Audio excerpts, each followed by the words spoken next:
Watch TY react. We're about to react to the mini murders of 051 Melly. Allegedly. Like, I don't know if this is true. He was a stepper. Like, comment, and subscribe. We don't waste no time. Let's get right to it.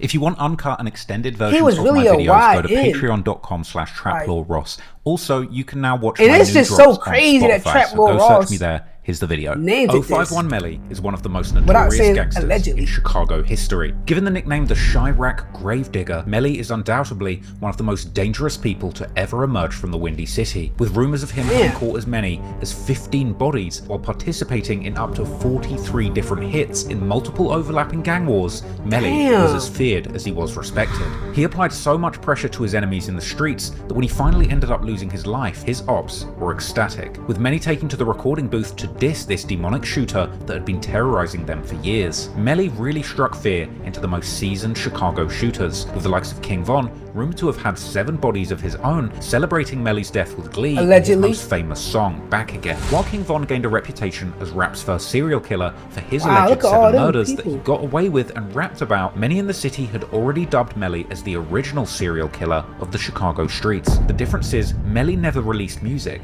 but simply rose to notoriety through his reputation as a shooter and killer, whispered in the streets by those he'd pressured, and extensively praised by rappers from his own gang for his extensive street portfolio. The mysterious murderer has been made famous by the Chicago drill community, but until now, nobody has ever determined once and for all the extent to which Melly was indeed a serial killer who caught bodies as routinely as a regular citizen catches the bus. So today, we're going to break down once and for all the many murders of 051 Melly and determine once and for all if this legendary Chicago gangster really is the serial killer they say he is.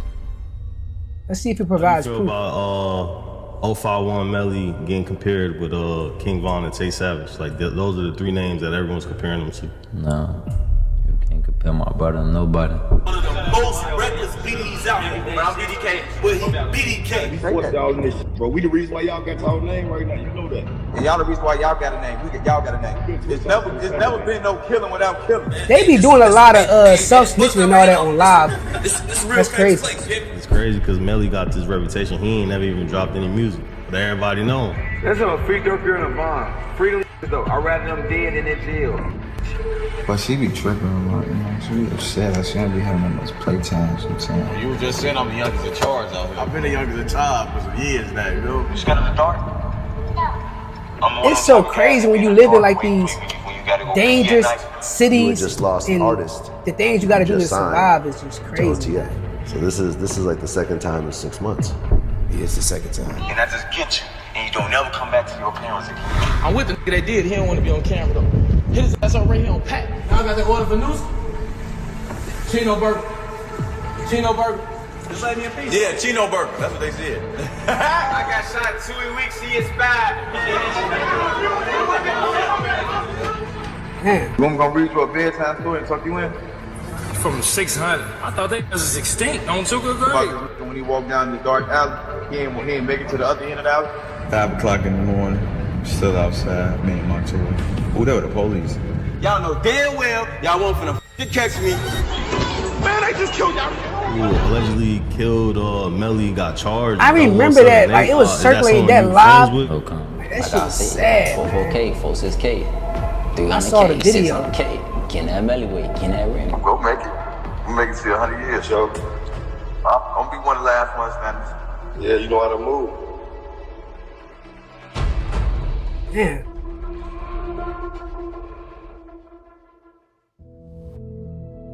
Yarmel Devontae Jameer Williams, better known as 051 Melly, was born on November the 19th, 1991 to a mother named Angie and a father named Yamur. Melly grew up with 2 siblings, including his brother Wu and his sister Kenjia. Wu's father, Jerome Golden, aka Fido, was also Melly's stepfather until he would get a life sentence in 1994 for a quadruple murder where he allegedly took part in the slaying of 4 men for selling drugs in the wrong turf. Fido apparently being a member of the BDN or Black Disciple It's like Nation, you're born into it, so you have no choice. gang choice that we'll but be to like discussing in more detail. Melly was also close to gravitate his two to like the uncles, gang G life. Slim, who was one of the founders of the No Limit or NLMB gang set from the so-called east side of Chicago, who have heritage in the gang the Black P Stones, a crew known for their infamous rappers like G Herbo, Lil Bibby, and Mellow Bucks, and Kurt Mack, who was a well-known member hailing from the Shout out G so-called Herbo. Pro City G area Herbo, and wow. Woodlawn, where the original creator of drill music, the rapper Pac-Man, also hailed from. Melly's family connections even reach all the way to the rapper Bump J, who reps the Four Corner Hustlers gang, and who was perhaps the most popular gangster rapper from Chicago before the drill era Kanye began. West? Clearly, gangs have been a part of Melly's life since a very young age,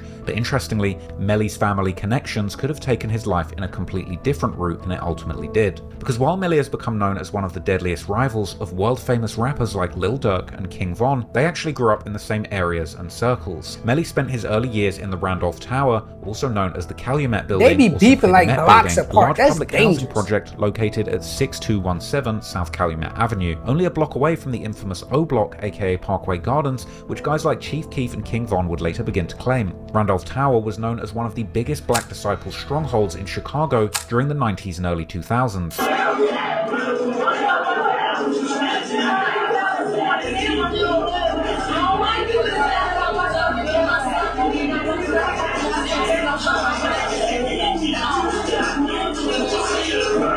Well, police discovered a gruesome double murder in a Southside Chicago apartment today after an anonymous tip.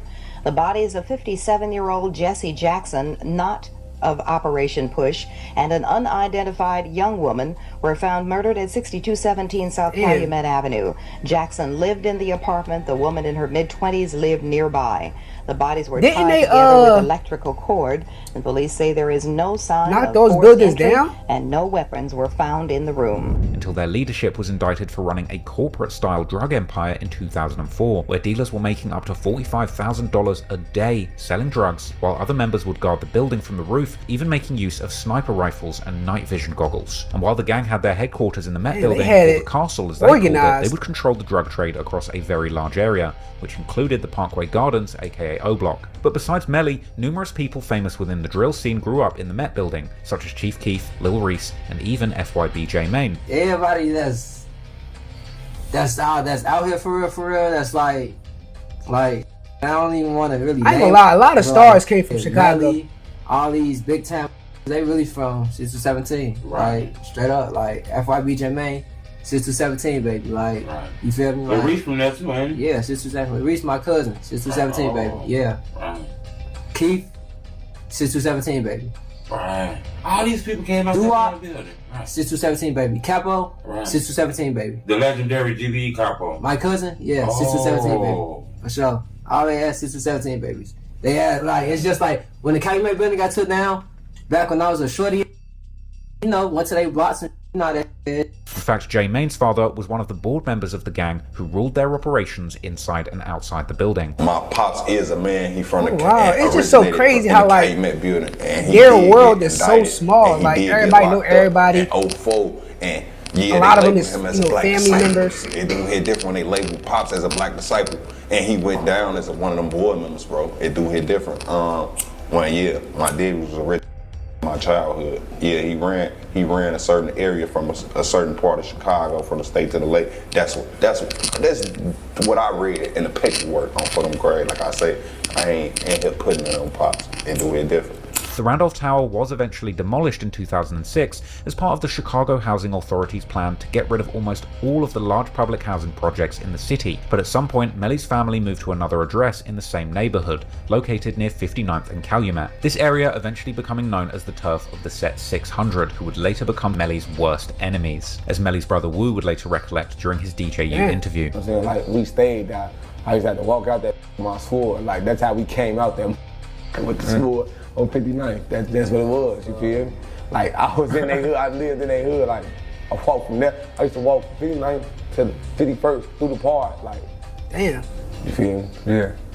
But when I was out on 59th, it wasn't up like how it was, you feel like, had like, look, you know, I be sneaky talking, we wasn't like into it, but mother had secret animosity, but we ain't just nobody to play with, you feel me? So you ain't gonna do nothing you want to do for real.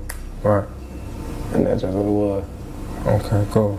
Although Melly would seemingly keep living in the area for some time, he would ultimately become close with kids from the opposite side of Washington Park who hung around the 51st Street and were part of a gang set known as 051 Young So Money, living in who your were ops primarily hood, that's identified as dangerous. That's Mickey crazy. Cobras. Melly is in fact the same generation as the older founding members of this gang, such as Carlos Merrill, aka Lil Los, Lance Youngblood, and Isaiah Walker, aka Zico, who were all killed in 2008 when Melly was still in high school. Particularly the murder of Zico, who is often considered as the main founder of the 051 Young Money gang, would play a role in defining one of Melly's earliest rivalries with the set known as 4-6 Terror, later named THF-46, whose member Aki Walton was actually convicted of Zico's murder. Having had 3 people close to you killed during just 1 year before the drill culture would even escalate the gang rivalry in the city is truly tragic, and it may partly explain why Melly would eventually turn into such a cold-blooded killer that he allegedly was. However, this was only the beginning for Melly losing people around him. In July 2009, 21-year-old Dominic Barnes from the 051 neighborhood would be shot and killed, which would years later lead to THF-46 member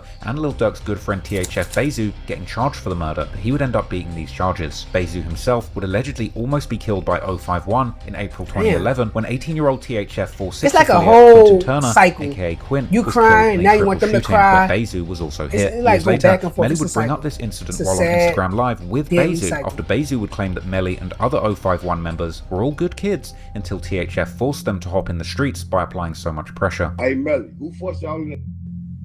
Who the reason why you play with guns? Who forced y'all in? Y'all the Who first forced people y'all in? Y'all would drive y'all mama's cars in 8th grade, bro. See, you lying. I want to drive my mama's car.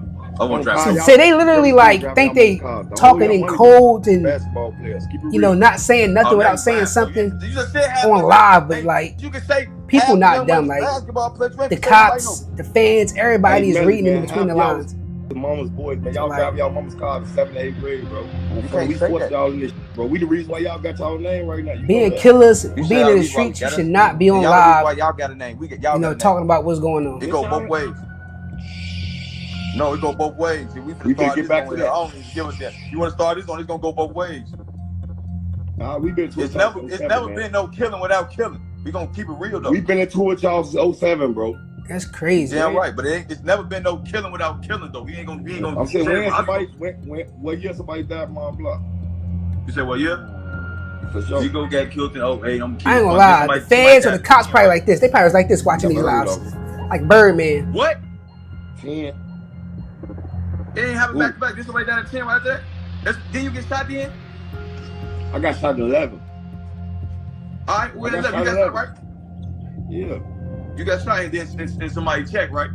All right, we ain't gonna be. I got shot for sure. All right, look, we ain't gonna be doing it on the internet. That ain't for the internet. I mean, you already said a lot. Shit. Melly becomes 051's gang rivalries would begin to intensify during the early 2010s, boosted by the rise of social media and the start of the drill music movement. Perhaps the first casualty of this new era on 051's side was 18-year-old Tariq Mahdi, aka T Streets, who was gunned down in November 2011 on a quiet stretch of street in the Washington Park neighborhood. And while this murder has remained unsolved, there have been numerous different theories about who might have been behind it, with many thinking that this was actually the first casualty in the years-long war between 051 and the 600 set. After all, the murder took place very close to 600's hood. However, this theory has been challenged by many people so who often claim that say T Streets was in fact killed by 051's old enemies, THF-46. King Von, on the other hand, would famously name-drop T Streets in his popular song I Am What I Am, rapping how somebody tried to do a peace treaty and ended up dying like T Streets. These lyrics perhaps hinting that T Streets' murder has a backstory that might not be fully known to the people on the outside. But whatever actually happened, the fact that Melly's first alleged kill would take place only a few days before T Streets' first posthumous birthday, and Melly was certainly claiming to have been killing people in T Streets' name. Crazy, man. On the 2nd of February 2012, 20-year-old Shaquille Rush, aka Shaq, was attending a party with his friends in the 600 set's turf. While Shaq wasn't seemingly actively involved in gangbanging, he lived in the neighborhood and was friends with many members of the 600 set. And in a that's picture all it takes, allegedly taken on the association. night of the party, he can be seen with 600 members C-Day and Inky D dropping the 051 Y hand sign as a sign of disrespect to that set. Later that night, Shaq would reportedly leave the party together with a woman, and they would walk through an alley on the 5900 block of South Calumet Avenue, where Shaq would possibly stop to take a leak. At this point, one or more people would appear from behind them and open fire, hitting Shaq once on the upper back while grazing the girl on the shoulder. Police and medics would then soon arrive to the scene, and Shaq would be transported to the Northwestern Memorial Hospital, where he would unfortunately succumb to his injuries. The following day, local news would report on the murder, stating how Shaq had been killed only 3 blocks away from his home on the 6000 block of South Michigan Avenue. But interestingly, Melly was living, or at least had still recently lived, right on the 5900 block of South Calumet Avenue, where Shaq was killed. But that certainly wasn't the only thing connecting Melly to this murder, because afterwards, Melly would start a years-long campaign dissing Shaq, often taunting 600 members by mentioning how Shaq had been killed whilst he was taking a leak, and most famously in one incredibly dark clip, describing to a little girl how he's exactly the type of guy who would pull off a murder while someone was peeing. Boy, back right now. Or you ain't getting that. Don't play with my knee. I'm letting you know. You know how I play out here. You don't come with that money, shawty. Come up in the mission. You talking? You don't know who I am? Tell him stop playing with her. You know who I am? I know my daddy. You scared of the dark? No. I'm one of them type of guys that be in the dark waiting for you when you gotta go pee at night. And I just get you. Oh, and you wow. don't never come back to your parents again. That's like a mission, a guilt. Then your TT ain't gonna be able to save you. Kinda. Your daddy, he gonna be crying somewhere like, man, she don't got nothing to do with me. Just take me. Still, some people close to the events have denied Melly actually being behind the murder, most notably 600 veteran Tay Capone, who has openly said on his YouTube channel that Melly actually wasn't the killer. Another person often connected to this murder is an 051 member called Kiddo, who has similarly dissed Shaq on many occasions, even tweeting, "Kill Shaq, then forget about Shaq," only a few weeks after the murder, with this actually being a play on Chief Keef lyrics from his 2012 hit song 300. But whether the killer was Melly or someone else, it seems that 600 clearly considered 051 to be responsible, as they would allegedly end up avenging Shaq's death only a few months later in June, when the only 14-year-old Antonio Davis, aka Fathead, who was one of the youngest members of 051, but had been hanging out with them since he was a kid, was walking to a store with his cousin in the Englewood neighborhood. 14-year-old, An that's assailant would crazy, spot Fathead man. from a van before approaching him I guess on foot age don't and matter. shooting him numerous times while standing over him. Nobody has ever been convicted of this murder, and in online spaces it's been a topic of intense debate for years now. But the Chicago police consider the case to be exceptionally cleared and committed by several guess people. age don't most matter, they notably just wanna two make an members of the example out of 600 you. set, Walter Smith,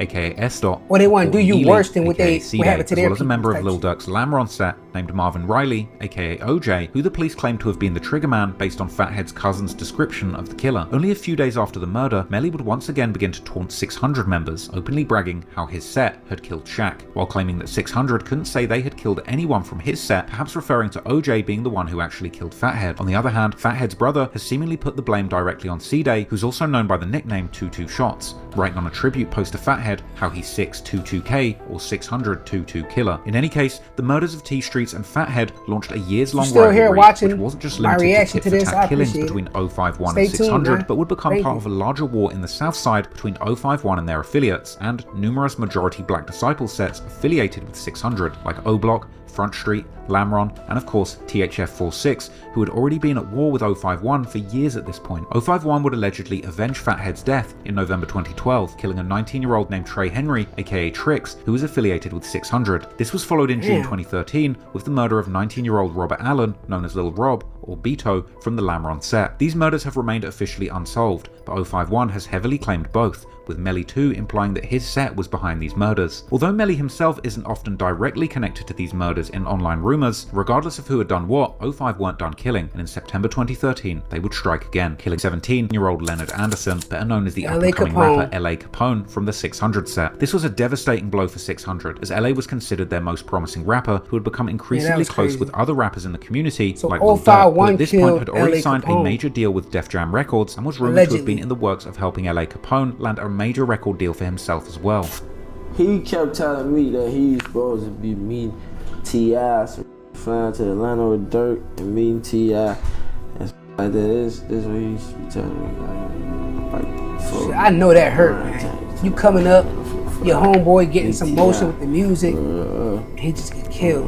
That just make you want to just like crash out. He went on a couple shows with Dirk. You started to have a way out. LA's murder would eventually be solved, leading to the arrest and like convictions of two 051 members, Michael Mays, aka 051 Rocco or Rockhead, and Saki Hardy Johnson, aka Lil Mick, as well as a third person named Miko Buchanan. 051 Melly, on the other hand, would once again take part in the dissing, making numerous tweets in the days following LA Capone's murder, where he would make fun of him and boasting about all the people that his set had killed to avenge Fathead's death. But interestingly, Melly would often also mention Lil Durk in his tweets, making it seem that he was actually a fan of Durk's music, despite Durk being such close friends with Melly's enemies. But whether he was serious or just trolling at this point, Melly's fixation on Lil Durk would eventually become Lil Durk's worst nightmare. In March 2014, 600 would allegedly get their revenge, as 20-year-old Mark Campbell, better known as Lil Mark from 051, would be brutally gunned down in broad daylight while standing on the bus stop at 51st Street. Only a few days before his murder, Lil Mark had dropped a diss song called No Competition, a remix of Lil Durk's song Competition, dedicated diss track I wonder, the like, Black Disciple when you sets in the like streets 600, and all that, Lil why Durk's are you Lamron, catching the and bus? King Von's Why are Oblak. you This song had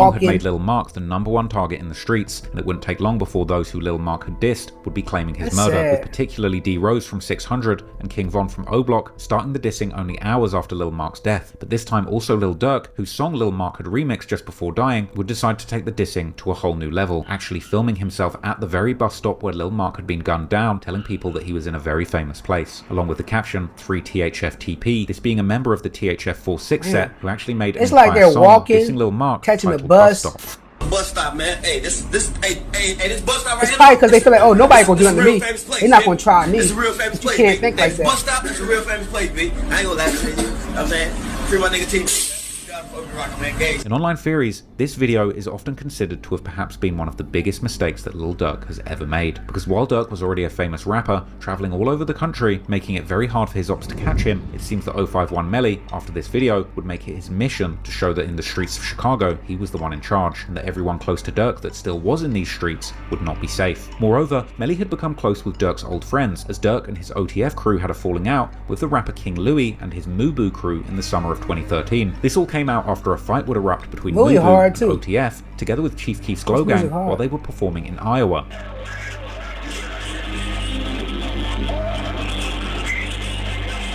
What happened? They fighting on stage?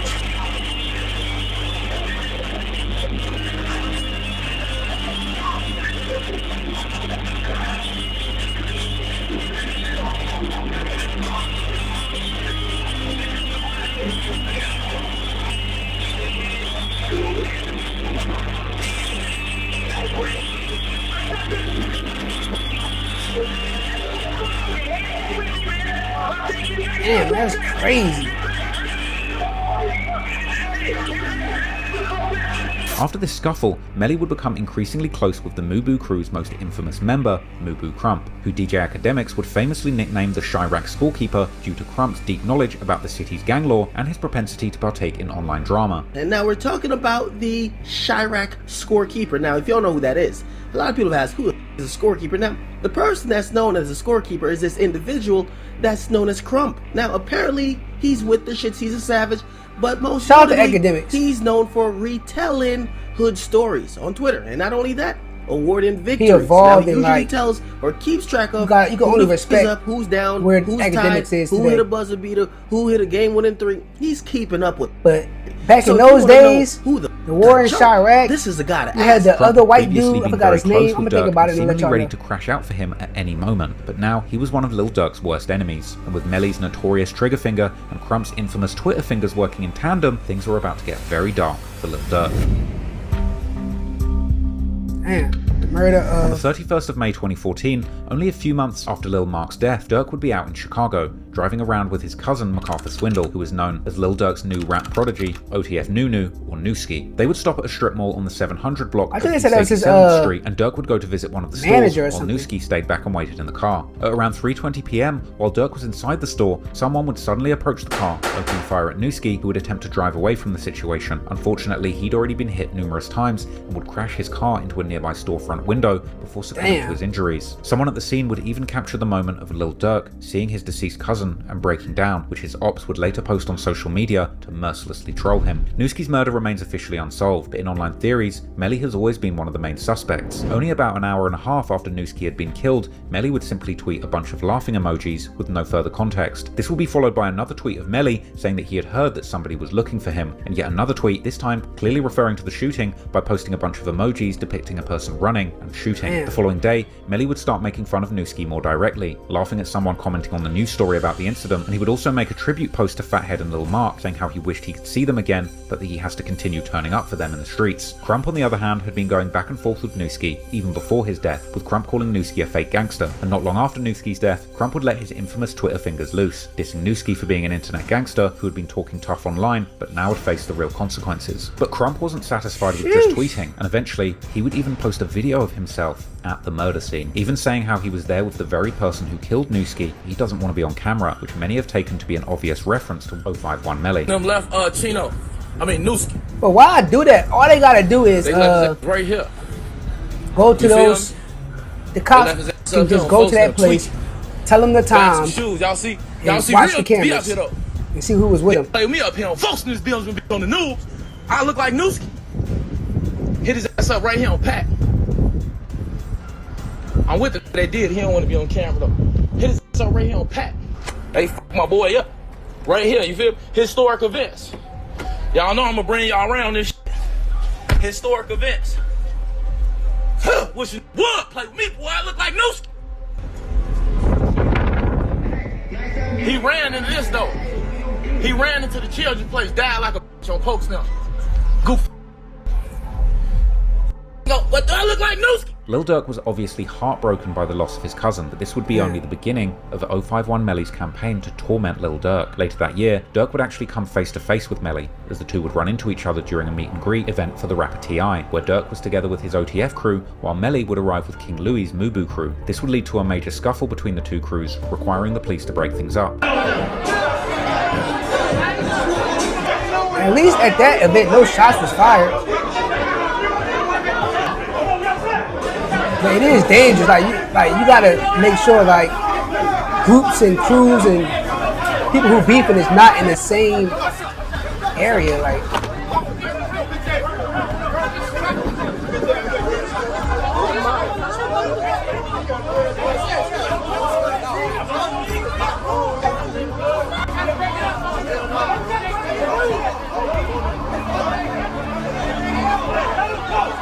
but the cops is like, the cops can't really do nothing.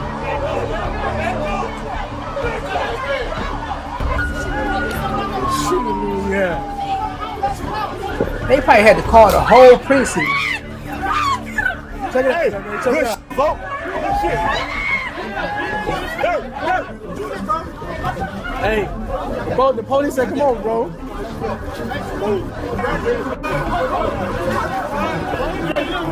I already know to stay back, folks. I want to give a special apology to my motherfucking brother, Henry, from the shop, man. The shop 147. I apologize for disturbing the peace, OTF as a whole. Hearing you, my brother, and you know I got your back 100%.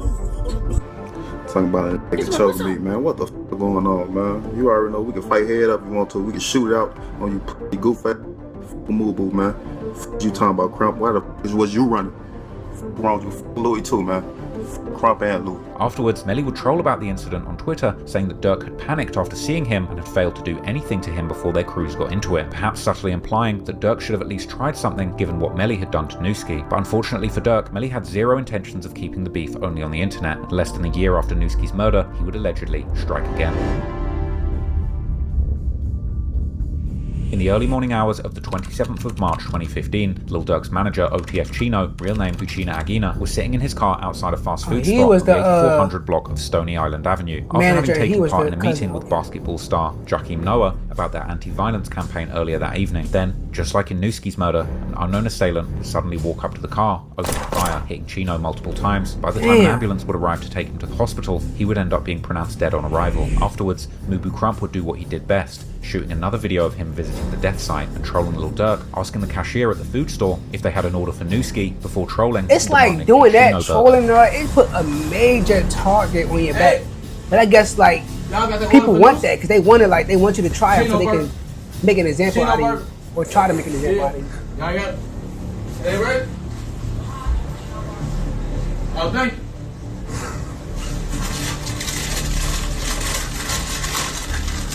Up here.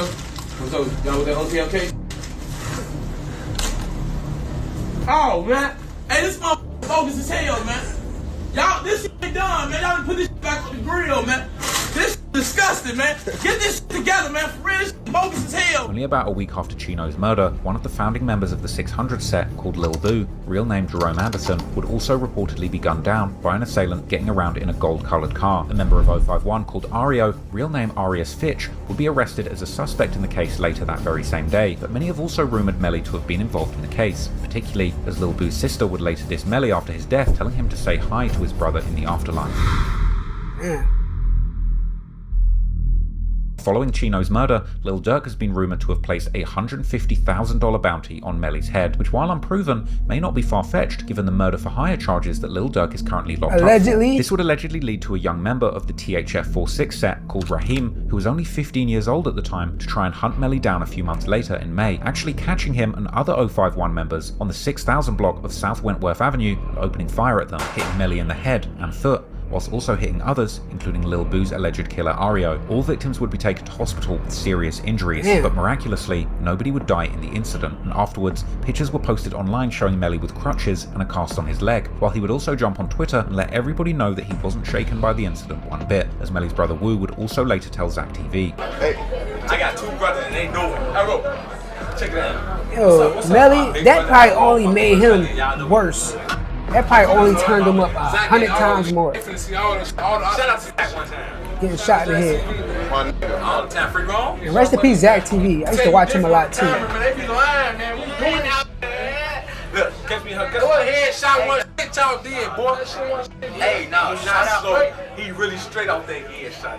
Y'all know it. But unfortunately for Raheem, shooting the Chirac gravedigger but not killing him meant that he was going to be moving with a huge target on his back from that point onwards, and Melly would make it clear by swearing on Lil Mark's life that he was going to make his enemies suffer. Only a few days later, on the 24th of May, Raheem and another teen were walking in an alley near 45th Street and Cottage Grove Avenue in the Bronzeville neighborhood, when someone would ambush them and shoot both, killing Raheem while injuring his friend. Once again, Melly's friend 051 Ario, who had just last month been arrested in the relation to the murder of Lil Boo, and who had been one of the people injured in the shooting together with Melly, would be arrested for the murder. This time, the arrest would also lead to charges. Police reports would later reveal how Ario's arrest had led to an absurd moment where he would allegedly... I guess that's how Chicago set up. They got a lot of alleyways. During the trial, the prosecutor would argue that it's Ario dangerous had to walk in murdered Raheem alleyways, to avenge the earlier shooting that especially had been at night. with Melly. But once again, despite persistent rumors that Melly had Too many also blind participated spots. in the shooting, and numerous times that Melly had seemingly dissed Raheem and even implied that he'd taken part in the murder, Melly himself would never be charged. In smoke, we smoke. We ain't doing shit. I don't know. We don't know. I don't know what we ain't smoking nobody. I got shot 2 weeks. He expired. I'm gonna read you a bedtime story and tuck you in. Oh yeah. Tell you about this when he walked down this dark alley. He ain't make it to the other end of the alley. I was just reading the comments, bro. I'm just asking you. I said you said you finna go to sleep. I am.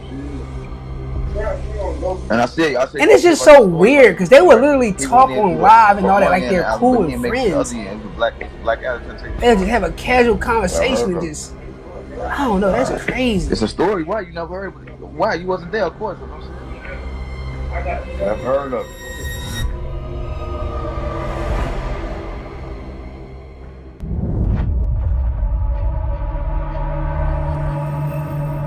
After Raheem's murder, Melly would seemingly lay low for over a year, but in November 2016, he would allegedly strike again. On the 26th of November, a mass shooting would take place inside a party on the 8800 block of South Exchange Avenue, which would end up killing 18-year-old Daquan Barnett, also known as Bankroll Q from Melly's 051 Young Money set, a shooting that also injured 5 others. The online rumors would later claim that the shooting was done by youngsters from the so-called Motown part of Chicago, a neighborhood that's for the longest time been associated with the Black P. Stones. One of these youngsters, called Breeze, would later seemingly brag about the shooting on Twitter, but meanwhile, another one would end up losing his life less than 24 hours later. The following day after the fatal party, at around 2:03 p.m, 18-year-old Delvon Weston, known in the streets as Lil Del from the Folly Boys set, which is one of the many sets based in Motown, was sitting in a parked car on the 8800 block of South Marshfield Avenue in the Auburn Gresham neighborhood, when a dark-colored SUV would pull up next to him and someone would open fire, hitting Del several times in the chest. And while he was reportedly able to drive himself to the Christ Medical Center, he would ultimately be pronounced dead at 2:22 p.m. Only a few minutes after Del was pronounced dead at the hospital, 051 Melly would hop on Twitter, simply tweeting, "I'm an army alone,"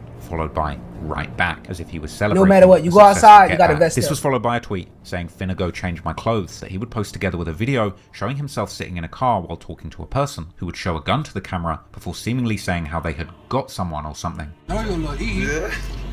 No, you invited. Oh yeah. We got them. Now what y'all talk about? When? Man, you gotta get you a girlfriend, you gotta be faithful, bro. I got a girlfriend. You gotta get like me. You gotta get like me. You got girlfriend named I'm out of there, G. What's wrong? The person who Melly was talking with was a little-known face in the drill scene at the time, but he would later become known in connection to Lil Durk's murder-for-hire allegations, as this person would turn out to be none other than Stephon Mack, who would also be eventually killed in 2022, allegedly as a retaliation for the murder of Lil Durk's brother D-Thang. But later on, Melly's other friends would also often make posts on social media implying that Dell's murder was connected to the death of Bankroll Q, and that Melly had in fact had something to do with it. But besides tweets, the murder of Dell, like so many of Melly's other alleged bodies, is only based on online rumors and theories.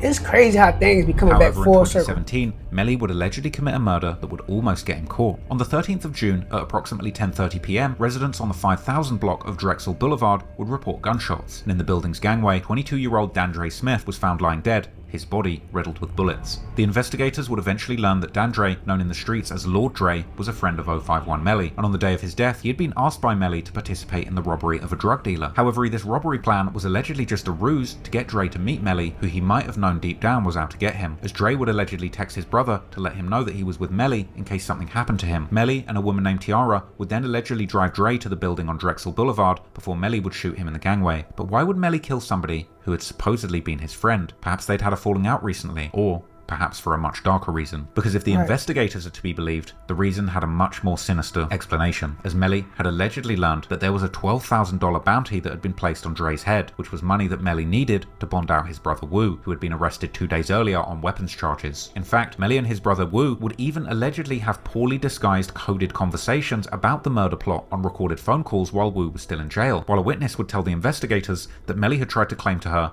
that it was THF-46 who were trying to kill him and Dre, and that both Melly and Dre had money on their heads, and it was only a matter of time before one of them would kill the other to claim the bounty. However, at the time, the police simply didn't have enough evidence to hold Melly on these charges, and while they didn't know it at the time, before they could ever capture him for good, it would already be too late, both for Melly and his next victims. Damn.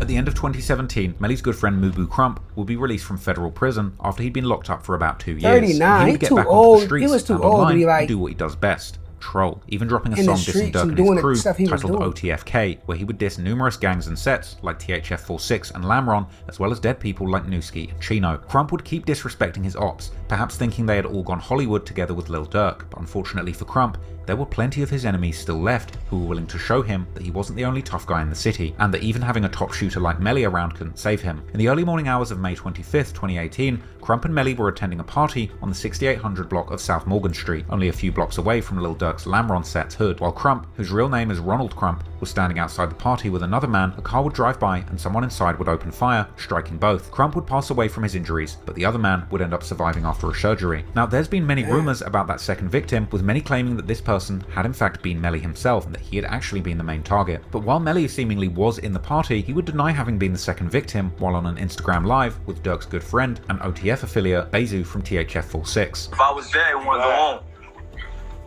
If I was there, it wouldn't go on. You could say one person, and I wasn't there. I was in a bus. Lying, bro. You know I know you lying. What situation? Just say one person out there. No, bro, we can record. Why would somebody lie about getting shot? You know what's going on? I just told you I was that one person. And what was I doing when it was going on? I was fucking running to gunfire? Yeah. I ain't no stupid. Super Sable, what? You heard me saying to you, I'm real smart. You even told me I'm not no idiot. The police report on the shooting would also note how the second victim had no gang affiliations or previous arrests, and the victim's age would also be reported as 28, while Melly was only 26 at the time. But whether Melly himself had been shot or not, he was looking to avenge his good friend's death. And while nobody would be arrested for the murder, if dissing was anything to go by, Melly would certainly have no problem deciphering who had been behind the hit, as people connected to Lil Durk's OTF crew were quick to start rejoicing over Crump's death, with everybody from Lil Durk to Bezu and even King Von, who had only recently returned home after beating his own murder charges, would participate in the dissing. Bezu would seemingly even later imply that the police had come looking for him after Crump's murder. Hey, look. Oh, wow. Crump woofing at me on the internet. Somebody smoking, they come get me. You finna do the same. However, one of the main suspects that the online sleuths have attached to Crump's murder is actually Lil Durk's childhood friend, Lil Steve, from his own Lamron set, who actually many consider may have been the actual triggerman. Durk's fans have even considered these lyrics from his popular No Auto Durk song from September 2018 to be an admission that Steve was actually behind Crump's murder, with Durk rapping that the ops can't have a party on their block if Steve is out there. But before Melly would get his revenge on Durk, he would allegedly finish another job that he had started a long time ago.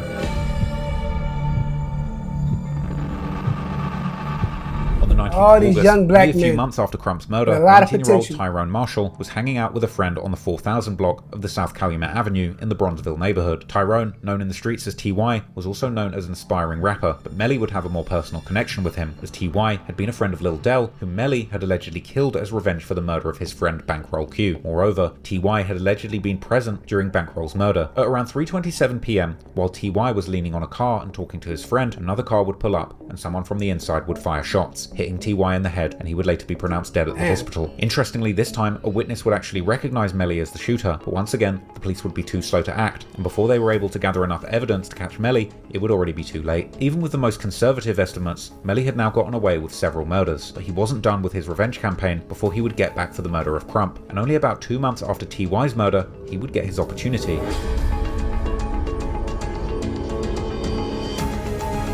On the 8th of October, Lil Durk's big brother and manager D-Thang was out in their hometown with some childhood friends, including Durk's cousin Baby D, real name Darnell Banks. In the early morning hours, they were driving in the Pullman neighborhood on the far south side. They would reportedly be at a parking lot of the McDonald's when somebody would open fire at them, even hitting one of the windows of the restaurant. They would pull off with their car, but would eventually come to a stop on the 11200 block of South Cottage Grove Avenue, where police would find 3 of the men suffering from serious gunshot wounds. D-Thang was one of the people shot, but he would end up surviving, but unfortunately Baby D wouldn't be as lucky. He was rushed to the University of Chicago Medical Center, where he would tragically pass away hours later. Baby D's murder would be yet another unsolved murder, but online theories have connected Melly to the incident based on 2 main pieces of circumstantial evidence. First, a photo would circulate online of one of Baby D's cousins wearing a Long Live Baby D shirt with an F Melly print boldly placed on the front, together with a picture of Melly. This showing that people close to Baby D indeed certainly seemed to consider Melly to be responsible. Moreover, after Melly was killed, D-Thang would reportedly share an Instagram story that seemed to celebrate Melly's death, while implying that anyone who had ever done anything to him had died. He would also tweet after Melly's death how any op who had ever shot at him wasn't here anymore to tell the story. Baby D is often considered to have been Melly's final victim, and unfortunately for Melly, before his life would come to an end, he would have to experience yet another major loss on his side of the war.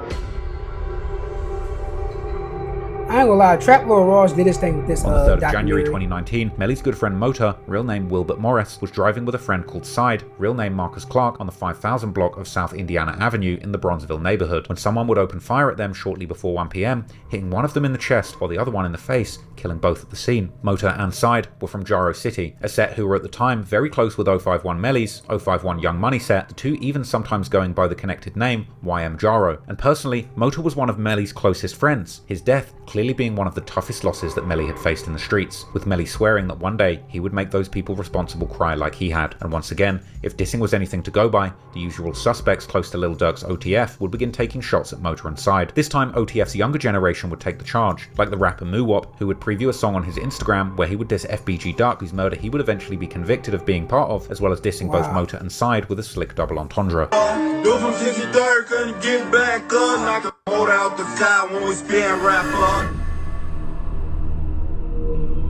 Yeah, he died at the No doubt, given party. enough That was time, crazy. Melly would have claimed yet another victim to avenge the murder of Mota, but given the amount of havoc and destruction that he had caused, even Melly himself likely knew that his days were numbered. Or perhaps he didn't, because during his Instagram live with Bezu, Melly would proudly claim that he was never going to move out of Chicago, and that he was going to live until he was 100, with even Bezu giving him credit for knowing how to move in his hometown. I'm gonna move to Mexico, man. Start a new life, bro. I'm scared. Oh, no, I ain't never moving out of Chicago. Oh, yeah. I love it here. They literally have casual conversations, He said, make it here. but deep down inside want to kill each Go other. make it. That's I'm making it crazy. to 100 years, yo. I'm gonna be one of the last ones standing. Yeah, you know how to move. Duck that taco. Nah, I ain't ducking my taco. Just say you said it right the first time. I know how to move. I ain't ducking my taco. You know how to move. I'm gonna give that to you.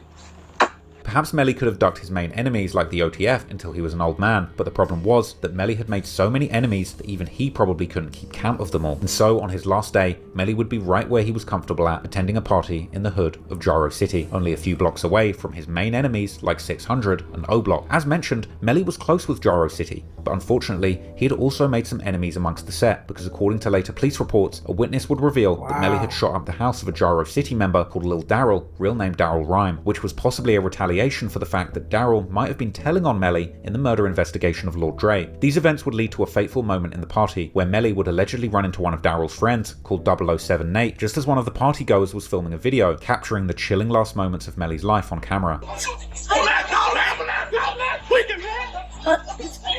Man, I just killed y'all.